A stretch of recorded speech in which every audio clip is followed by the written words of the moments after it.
Hello दोस्तों, नमस्कार। आप सभी का इस वीडियो में स्वागत है। दोस्तों, आज के इस वीडियो में हम आपको बीकॉम सेकेंड ईयर के banking law and practice in India का 2018 का क्वेश्चन पेपर बताने वाले हैं विद सॉल्यूशन। चलिए वीडियो शुरू करते हैं। वीडियो शुरू करने से पहले अगर आपने हमारे चैनल को सब्सक्राइब नहीं किया है तो जल्दी से हमारे चैनल को सब्सक्राइब करें और साथ ही बेल आइकन को प्रेस करें। तो दोस्तों, आप देख सकते हैं स्क्रीन पर ये आपके 2018 का क्वेश्चन पेपर है। ये क्वेश्चन पेपर आपके 3 पार्ट में होता है, पार्ट ए, पार्ट बी और पार्ट सी। पार्ट ए का क्वेश्चन नंबर 1 है, भारतीय रिजर्व बैंक अधिनियम 1934 के किसी भी एक प्रावधान का वर्णन कीजिए। इस क्वेश्चन का आंसर आप स्क्रीन पर देख सकते हैं। इसके 2 प्रावधान स्क्रीन पर बताए गए हैं, अधिनियम की कुल धारा और द्वितीय कुल अध्याय।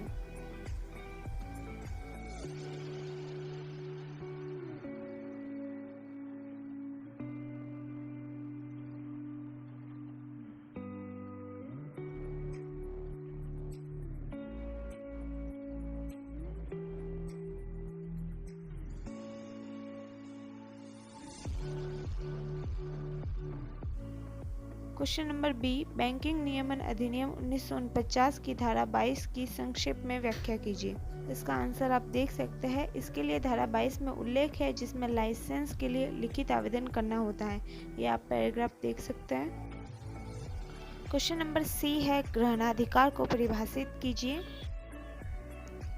इसका उत्तर आप दे सकते हैं। बैंकिंग शब्दावली में ग्रहणाधिकार दूसरे व्यक्ति की संपत्ति को उस समय तक रोके रखने का अधिकार है जब तक कि दूसरा व्यक्ति ऋण का भुगतान न कर दे। इस पूरे पैराग्राफ को आप पढ़ लें।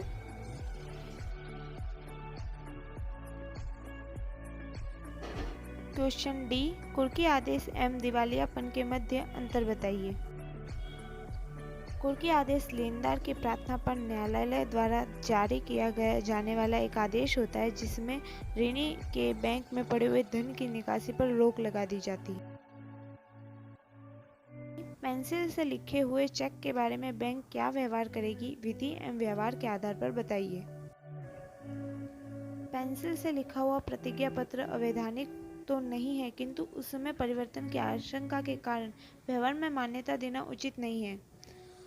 मौखिक रूप से टेलीफोन पर दिया गया वचन प्रतिज्ञा पत्र नहीं माना जा सकता है। नेक्स्ट क्वेश्चन है, विनिमय बिल का प्रारूप बताइए। इसमें आपसे विनिमय पत्र का प्रारूप पूछा गया है। हम आपको यहाँ पे विनिमय पत्र क्या होता है ये बता रहे हैं। विनिमय पत्र के लिए शर्त रहित आज्ञा होती है। यह वह लेखक की आज्ञा के अनुसार भुगतान करेगा। ठीक है। इसमें पक्षकारों की संख्या 3 होती है, लेखक, देनदार एवं लेनदार।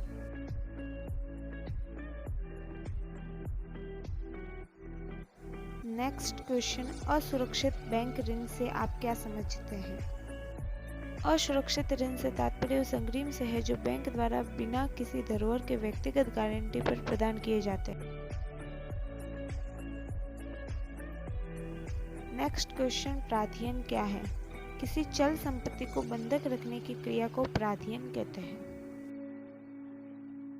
नेक्स्ट क्वेश्चन, यात्री चेक का नमूना बनाइए।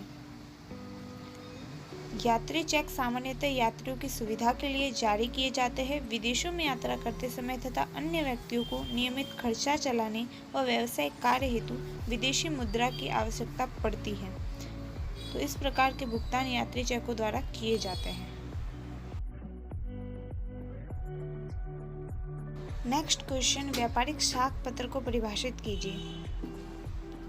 साख पत्र एक ऐसा लिखित प्रतिज्ञा पत्र है जिसमें बैंक या अन्य कोई वित्तीय संस्था माल विक्रेता को साख पत्र की शर्तों के अनुसार खरीदे गए माल के अधिकार पत्रों की भुगतान विपत्रों के साथ सुपुर्दगी करने पर भुगतान का वचन देता है। आप इसकी डेफिनेशन नीचे पूरी देख सकते हैं। नेक्स्ट आपके पार्ट बी स्टार्ट होता है।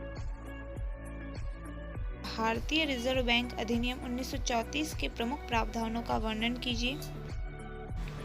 आप देख सकते हैं ये निबंधात्मक क्वेश्चन है और इसमें भारतीय रिजर्व बैंक अधिनियम 1934 के जो प्रमुख प्रावधान दे रखे हैं, पहला है अधिनियम की कुल धाराएं, दूसरा कुल अध्याय, तीसरा अनुसूचियाँ, चौथा अधिनियम का कार्य क्षेत्र, 5वां रिजर्व बैंक की पूंजी, 6ठा प्रबंध और उसमें भी पॉइंट है। 7वां है रिजर्व बैंक के कार्य।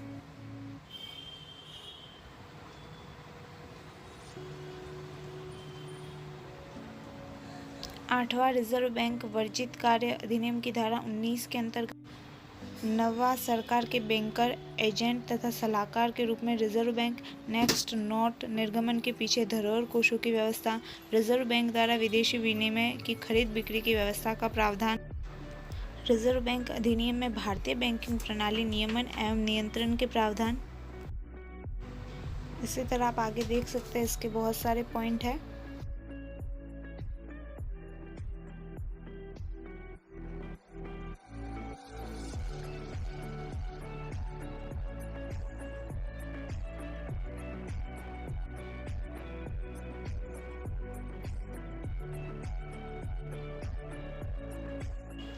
क्वेश्चन नंबर 3 है, बैंकिंग नियमन अधिनियम 1949 की आवश्यकता, उद्देश्यों की विवेचना कीजिए। आप इसके सारे पॉइंट देख सकते हैं। ये बैंकिंग नियमन अधिनियम 1949 के प्रमुख प्रावधान हैं। फर्स्ट, बैंकिंग एवं बैंकिंग कंपनी, बैंकिंग व्यवसाय, बैंकों का प्रबंध, इसके लिए निम्न व्यवस्थाएं हैं। संचालक मंडल, अध्यक्ष की नियुक्ति, नियोजन पर प्रतिबंध एवं रोक, अधिकृत एवं प्रदत्त पूंजी में अनुपात, मताधिकार, पूंजी, अदत्त पूंजी पर प्रभार, लाभांश वितरण पर प्रतिबंध, रक्षित विधि, नकद कोष, ऋणों पर प्रतिबंध, ऋणों पर नियंत्रण, लाइसेंस, शाखा विस्तार व स्थानांतरण। क्वेश्चन नंबर 4 है, बैंकर एवं ग्राहक के मध्य सामान्य संबंधों का सविस्तार वर्णन कीजिए।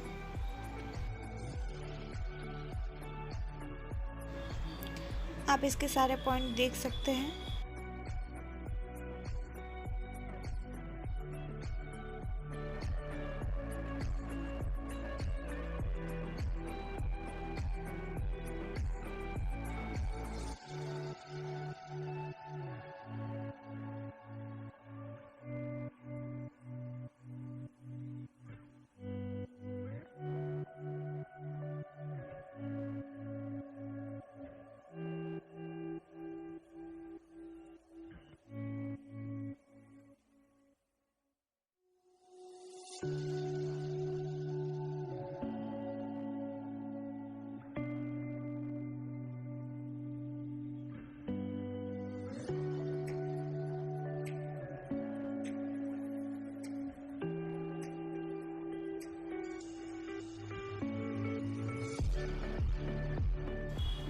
क्वेश्चन नंबर 5 है, उन परिस्थितियों का विवेचन कीजिए जिनमें एक बैंकर को अपने ग्राहक का खाता बंद कर देना चाहिए। आप ये इसके पॉइंट देख सकते हैं। ग्राहक द्वारा सूचना देने पर, बैंक द्वारा स्वयं परिचालन न होना, ग्राहक की मृत्यु होने पर, ग्राहक दिवालिया होने पर, ये इसके सारे पॉइंट हैं।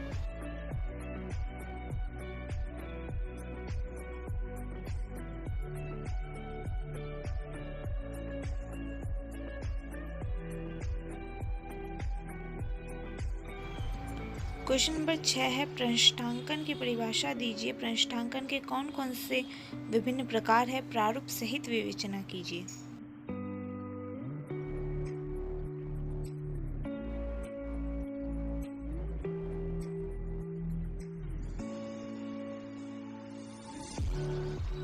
क्वेश्चन नंबर 7 है, चेक के रेखांकन से आपका क्या तात्पर्य है। रेखांकित चेकों के प्रारूपों सहित प्रकार बताइए। यहाँ पे आप देख सकते हैं, ये रेखांकित चेक क्या होते हैं, इसकी डेफिनेशन दे रखी है।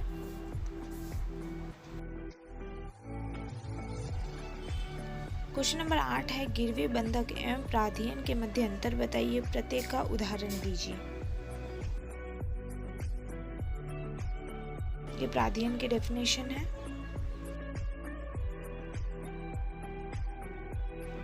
क्वेश्चन नंबर 9 है, निम्नांकित वस्तुओं को धरोहर पर ऋण देते समय बैंकर को क्या सावधानी चाहिए।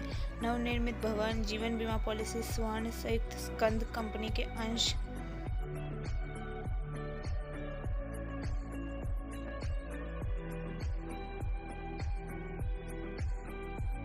क्वेश्चन नंबर 10 है साख पत्र की अवधारणा एवं साख पत्र को खोलने की प्रक्रिया की विवेचना कीजिए। क्वेश्चन नंबर 11 है बैंक साख पत्र के पक्षकार एवं लाभों का वर्णन कीजिए। साख पत्र क्या है, इसकी विशेषता महत्व बताइए। तो साख पत्र से रिलेटेड उन दोनों क्वेश्चन के आंसर आप यहाँ पे देख सकते हैं। साख पत्र के लाभ ये दे रखे हैं।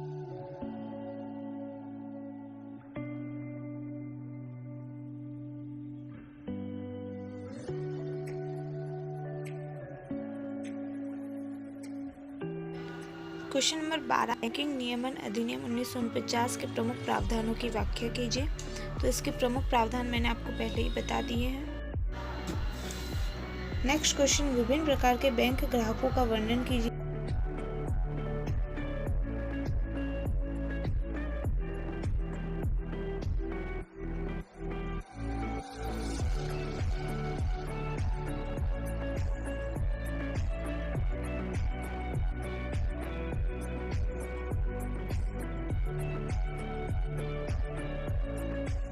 नेक्स्ट क्वेश्चन विनिमय साध्य विलेख अधिनियम 1881 से आप क्या समझते हैं? प्रारूपों के माध्यम से इसके प्रकारों की विवेचना कीजिए। नेक्स्ट क्वेश्चन है निम्नांकित पर टिप्पणी लिखिए। सुरक्षित एवं असुरक्षित ऋण, ऋण वितरण के सिद्धांत।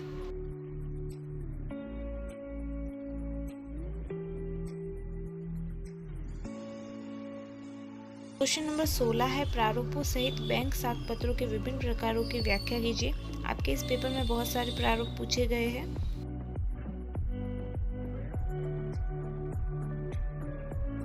आपको यहाँ पे साख पत्रों के विभिन्न प्रकारों के बारे में बताया गया है। ये 2015 में आया हुआ क्वेश्चन है।